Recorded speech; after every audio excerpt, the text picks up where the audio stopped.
শুভ সন্ধ্যা, সবাই কেমন আছো? আজ সন্ধ্যাবেলায় নতুন আরেকটি ব্লগ নিয়ে তোমাদের সাথে আমি রূপা।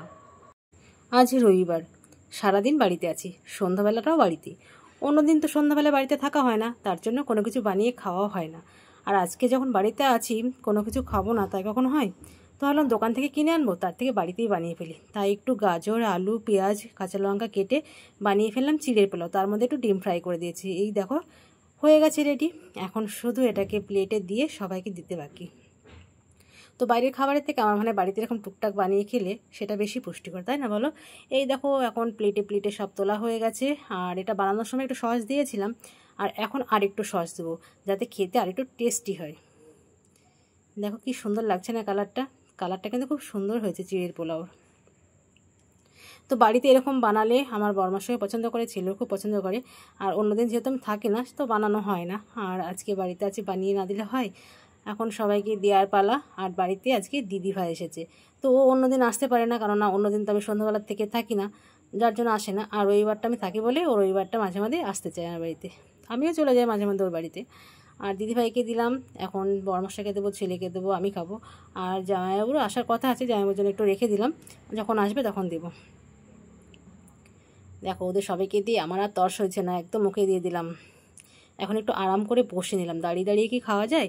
একটু চেয়ারে বসে আরাম করে খাচ্ছে, খুব ভালো লাগছে খেতে। ভালো হয়েছে, দিদিভাইও বললো ভালো হয়েছে, ছেলেও বলছে ভালো হয়েছে। যাই হোক, বানিয়ে ফেললাম ফটাফট। আর এগুলো বানাতে খুব একটা বেশি সময় লাগে না, খুব তাড়াতাড়ি বানানো হয়ে যায়, চটজলদি। তখন একটু আরাম করে খাই, খেয়ে তারপর তোমাদের সাথে আবার বক বক বক বক করবো। তবে দিদি বলল এই চিড়ের পোলাওয়ের মধ্যে নাকি একটু সরষে আর কারি পাতা ফোড়ন দিয়ে করলে নাকি খেতে আরও টেস্টি হয়। তো আমি কারি পাতা দিয়ে কোনোদিনও করে খাইনি, এর পরের দিন যখন করব তখন ভাবছি কারি পাতা দিয়ে করে দেখবো। নিশ্চয়ই দিদি যখন বলেছে নিশ্চয়ই খুব ভালো হবে খেতে। আর দিদি আসলে বেশ ভালো হয়, দুই বোন মিলে বসে গল্প গুজব করা হয়, সময়টাও বেশ কেটে যায়। আমার বাড়িটা একদম রাস্তার ধারে, তাই দিদি বলছে তোর বাড়িতে যদি আমি থাকতাম তাহলে আমি পাগল হয়ে যেতাম, সারাদিন ঘুমাতেই পারতাম না আমি কোনো সময়, কেননা এত আওয়াজ কি বলবো। আর দিদি বাড়িটা একটু ভেতরে, যার জন্য আওয়াজটা যায় না অতটা। তো সত্যি আমাদের একটু অসুবিধা হয়, কিন্তু অসুবিধা হলে কিছু করার নেই, এখন অভ্যাস হয়ে গেছে। আর দিদি দেখো মানে ঘুম পেয়ে গেছে, হাই তুলছে গো। জামাইবাবু অনেকটা দেরি করে আসলো, আর জামাইবাবুর জন্য একটু রেখে দিয়েছিলাম চিড়ে পোলাও, সেটা দিলাম। আর ওদেরকে বললাম একটু চা খেতে, চা তো কিছু দিয়ে খাবে না, বলে চিড়ে পোলাও খেয়েছে, এখন আর দুধ চা খাবো না। আর এই সপ্তাহে একটা দিনই রবিবার দেখে দিদি আমার বাড়িতে আসে, আমিও দিদি বাড়িতে যাই। তো এইভাবেই চলে আমাদের দুই বোনের যাতায়াত।